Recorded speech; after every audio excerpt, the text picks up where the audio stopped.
And now the Christmas story from the Gospel of Luke. In those days, a decree went out from Emperor Augustus that all the world should be registered. This was the first registration and was taken while Quirinius was governor of Syria. All went to their own towns to be registered. Joseph also went from the town of Nazareth in Galilee to Judea, to the city of David called Bethlehem, because he was descended from the house and family of David. He went to be registered with Mary, to whom he was engaged and who was expecting a child. While they were there, the time came for her to deliver her child. And she gave birth to her firstborn son, and wrapped him in bands of cloth, and laid him in a manger, because there was no place for them in the inn. In that region there were shepherds living in the fields, keeping watch over their flock by night. Then an angel of the Lord stood before them, and the glory of the Lord shone around them, and they were terrified. But the angel said to them, "Do not be afraid, for see, I am bringing you good news of great joy for all the people. To you is born this day in the city of David a Savior, who is the Messiah, the Lord. This will be a sign for you. You will find a child wrapped in bands of cloth and lying in a manger." And suddenly there was with the angel a multitude of the heavenly host, praising God and saying, "Glory to God in the highest heaven, and on earth peace among those whom he favors." When the angels had left them and gone into heaven, the shepherds said to one another, "Let us go now to Bethlehem and see this thing that has taken place, which the Lord has made known to us." So they went with haste and found Mary and Joseph and the child lying in the manger. When they saw this, they must have known what had been told them about this child. And all who heard it were amazed at what the shepherds told them. But Mary treasured all these words and pondered them in her heart. The shepherds returned, glorifying and praising God for all they had heard and seen as it had been told them.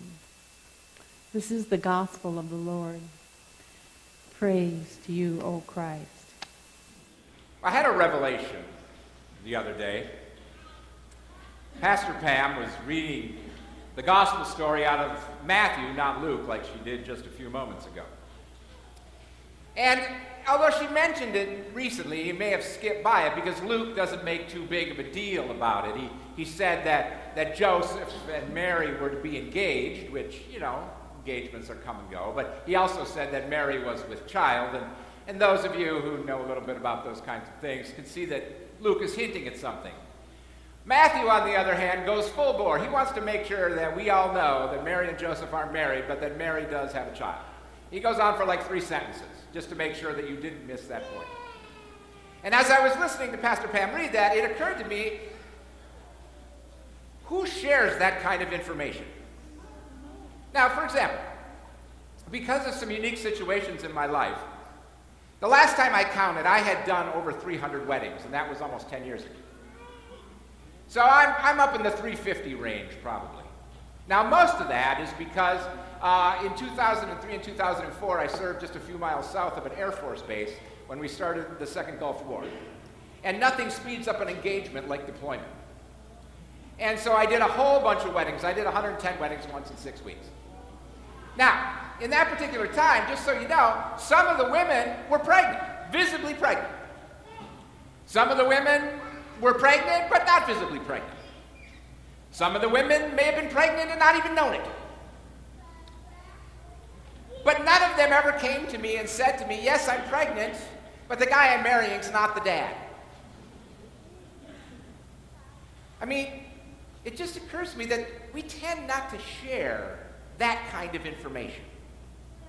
Yet somehow, in the Christmas story, it's come to us that Mary and Joseph were engaged in and supposedly never had sexual relations, and yet somehow Mary's pregnant. So the question poses itself, how do we know that? And of course the answer really is one of two things. Either Joseph spilled the beans, or Mary spilled the beans. Now, from what we know about Joseph, and it is not very much, he does seem to be a bit of a stand-up guy. He seems to be the kind of guy that would never do something like that to embarrass his fiancée or eventually his wife. So I'm left with sort of the conclusion that the reason why we know that Mary is pregnant, but Joseph isn't the dad, it's God, by the way, for those of you who are wondering, is because Mary told us. Now, imagine, if you will, with me, this 15, 16-year-old girl at the most, sharing that kind of information. What kind of courage must one have to admit something like that? What kind of courage must a person have to be able to share with somebody so that eventually it becomes written in the most popular book in the history of the world? To share that part of your life so that a bunch of people in Blair, Nebraska in 2016 can say, wow, I never looked at it that way before. To share something that personal, something that delicate of a matter, requires a great deal of self-determination and self-confidence, a great deal of trust that whatever is going to happen is going to be okay. And Mary comes to that trust not because she has some kind of inordinate, strength within her as a 16-year-old girl in Palestine, but because the God who placed that child in her womb is a God that she can trust. A God that can bring her life and hope in the midst of a situation that everybody else is going, man, did you hear what Mary and Joseph did? So we live in a world, we live in a time where it is difficult to share such kind of information. Now, we do share other kinds of information a lot. Like, oh, hey, I got a new job, or hey, we had a new grandchild. In fact, I had my first grandchild 2 years ago. I'm still sharing. Hey, I had a new grandchild. We just do it. Good news, we share. We love to share. We have parties.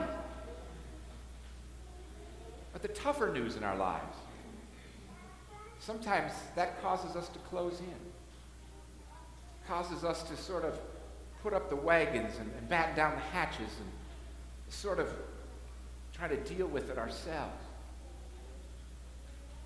One of the things to learn this Christmas is that when we share our lives, we don't only share the good times, the Christmas celebrations around the tree that went well, but we share those difficult times as well. And the beauty of our life together as people of God is that we can share life in all of its complexity.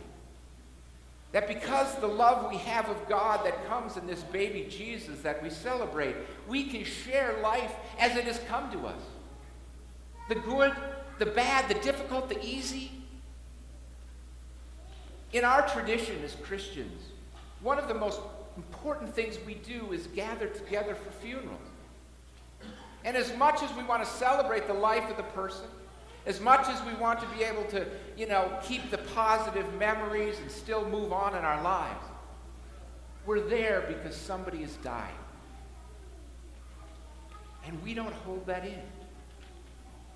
We let the grief that we have in our lives, whether it comes from death or failure or embarrassment, we want to be able to share that so that we can begin to live together as a community.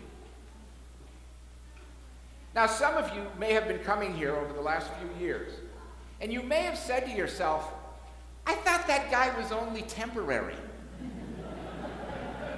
Why does he keep showing up?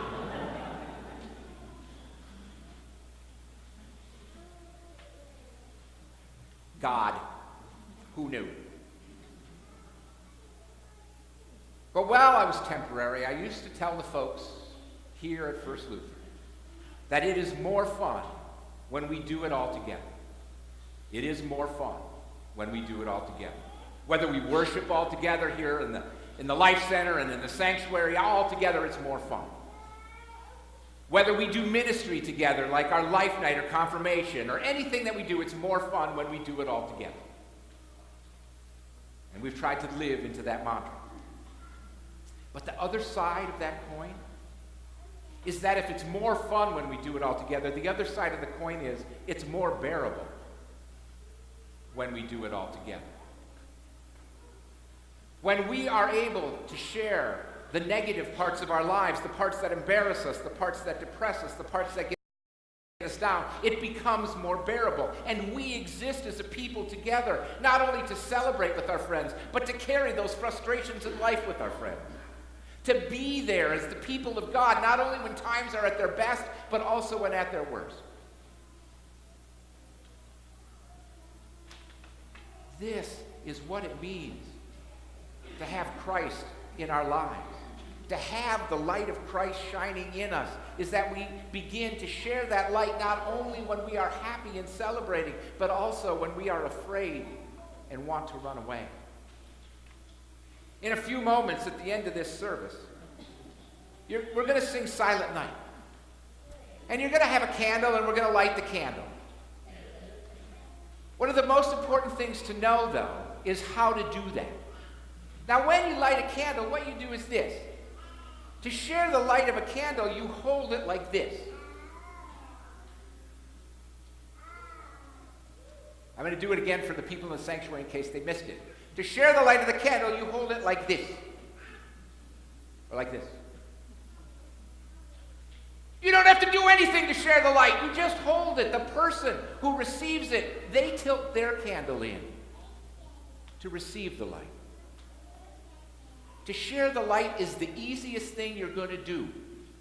Trust me, some of you are going to be celebrating with your in-laws. You're going to do this. It'll be a lot easier.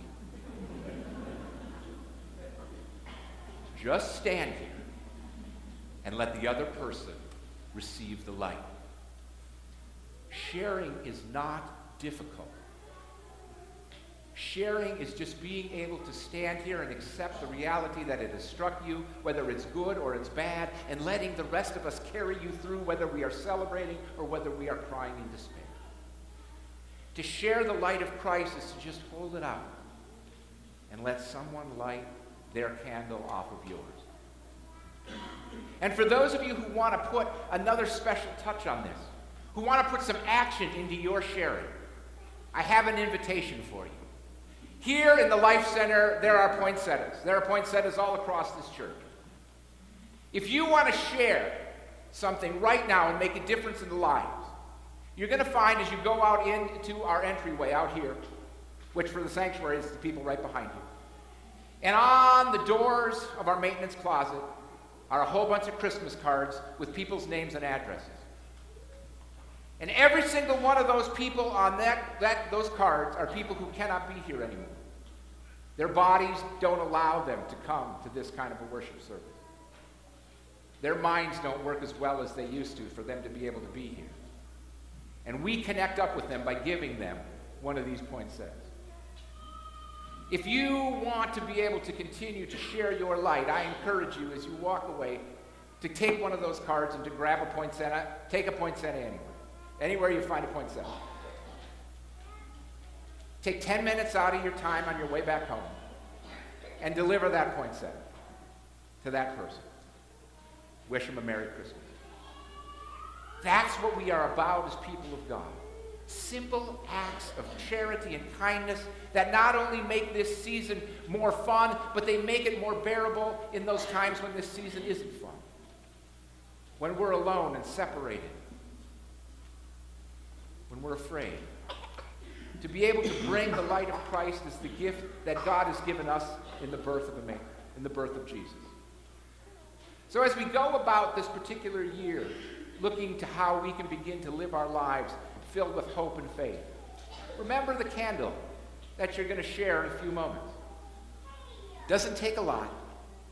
Just hold it out. And let the people that need it receive your light as you share the light of Christ.